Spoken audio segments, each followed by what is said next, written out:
En este video, el activista conservador Jesse Lee Peterson conversa con un activista del grupo exageradamente delicado que se pinta las uñas de color rosa y que afirma que Dios lo hizo así, considerando a todas las personas como él un milagro divino. Estas referencias insanas en cuanto a Dios y la religión son abordadas por Peterson, quien se encarga de aclararle cuál es el origen de su inconformidad con el cuerpo. Y al escuchar esta verdad, el hombre en tacones se pone incómodo.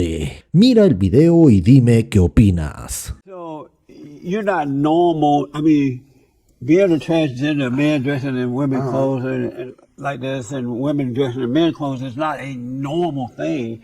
It's due to a trauma. You know, something's happened along the way and you overreact it and you become like what you overreact to. It's not like normal for a man to dress like a woman or feel that way, or a woman to dress and feel like a man. That's your perception and your analysis. If you were, you should. I prayed before this interview that maybe you would open my mind a little bit, and maybe I would open yours. Right. So if God is listening, I hope God will enter your heart right now and just open it up a little bit to maybe feel what it's like to be in my shoes instead of just looking at it from your shoes, because you were born comfortable the way you are. So you don't know what that feels like. So to just say that this is just a feeling and it's not the real thing is not really fair, because you didn't go through it. So you don't know. But it's not the real thing. I mean, I understand the trauma, but there ain't no trauma. What's the trauma? I'll tell you what the trauma is in a minute, but it's not normal. It's not the real thing. But in your mind, it may seem to be real because of, you know, the trauma. Maybe you're too close to your mother, or you resented your father, and you. I love my parents. I don't have no resentment. Were you molested or anything as a child? No. No. No. So was your mother an angry woman while she was pregnant with you? No. They were. My parents are the epitome of the perfect nuclear family. Like, my dad was a working dad. My mom was a stay-at-home mom.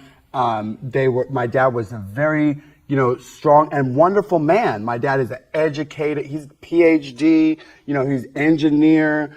I don't know what this trauma that you're looking for or whatever is your explanation. That's what I'm trying to, you came up with this equation like trauma equals transgender. Right. And I'm trying to tell you, and I hope I can open your heart to see that that's not what it is. It's just the way that just like you have dark hair, I'm transgender. Just like, you have brown eyes, it's not even a big deal. But I don't feel my hair and eyes.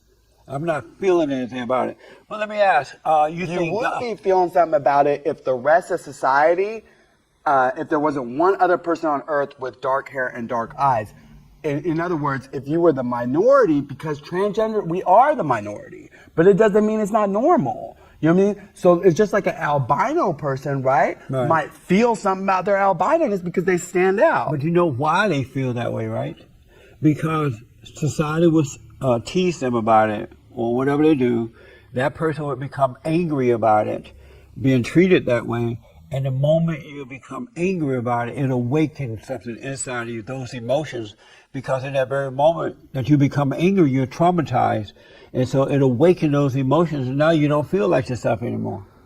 You feel like a transgender. I disagree. No, that's what caused it. I disagree. But what if someone teases them God made me this way and loves me this way, and it's a miracle. Why do you everybody who's watching who is a transgender or is a gay person, don't ever think that it's caused by nothing but nature and God loves you.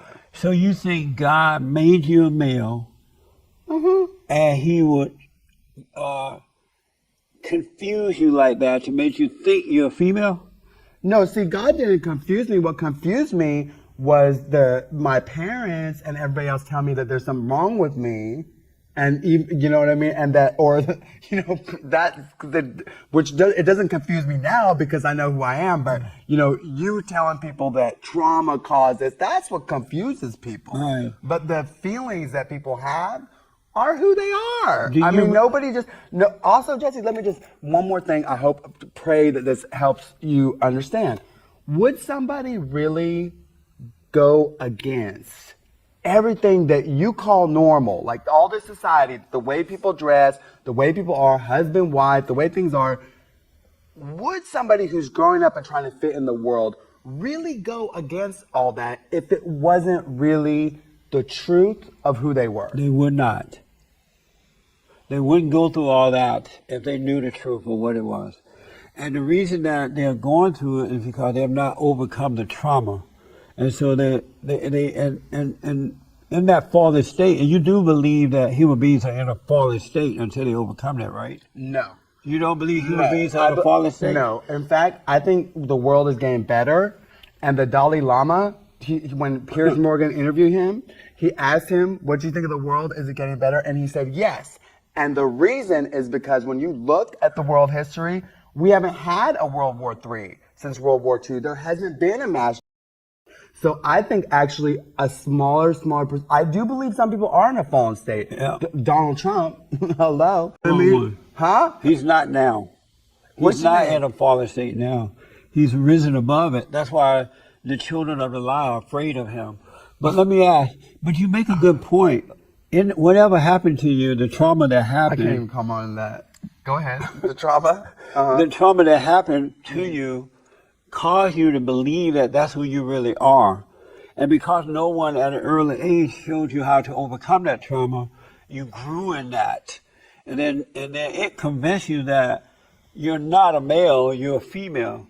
And that's why you're going through it. Even with the teething and the stuff that you had to go through, I'm sure, you didn't like that either. You overreacted. The more you overreact to things, you become like what you're overreacting to. Now, had your parents had to know how to tell you, look, son, whatever happened, you have to forgive. Don't hold on to it.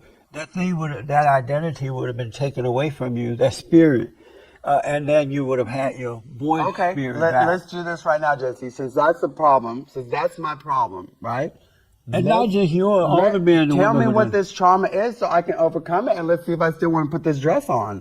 Let's ask God right now, overcome my trauma, Lord. So, I mean, and I bet you, not even I bet you, I just asked for it. Let's see. Jesus, Lord, I love you. I believe you. Thank you for everything. Please overcome my trauma so I can stop being a transgender. You're playing with him now. He's not going to do anything like that. I still feel the way I did. So let me ask, if you were serious about it, he would help you overcome. Of course I'm. I ask God.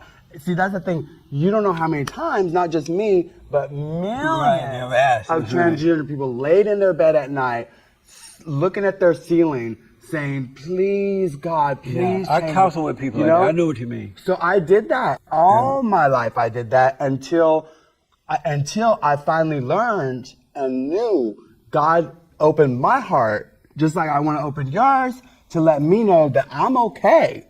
I made you this way, and baby, you go. That way. Let me ask you, the one thing you did not do in all your praying, in all your pleading, in all your asking God, the one thing you did not do, forgive whomever did this to you. Whomever caused the trauma. Oh, qué tiempos tan curiosos, donde hay quienes se presentan con tacones, uñas rosadas y discursos cósmico-espirituales, hablando con toda seriedad de cómo Dios los hizo así. Es fascinante ver cómo se invoca lo sagrado para justificar lo que en cualquier otra época habría sido visto simplemente como una crisis de identidad. Lo irónico es que quienes más se desviven por rechazar todo lo que representa la religión tradicional, de pronto se convierten en sus intérpretes personales cuando les conviene. Usan palabras como milagro y divinidad con una soltura envidiable, mientras desprecian los textos, las enseñanzas y los fundamentos de esa misma fe. Es como citar un libro que nunca has leído, pero asegurando que tú eres el capítulo más importante. Y lo más revelador es cómo reaccionan cuando se les plantea una verdad simple, que tal vez esa incomodidad con su cuerpo no tiene nada que ver con lo divino, masculino y mucho con heridas no resueltas. De inmediato se descolocan, se ponen tensos, incómodos, porque nada incomoda más que una verdad que no se puede decorar con purpurina ni censurar con un llanto.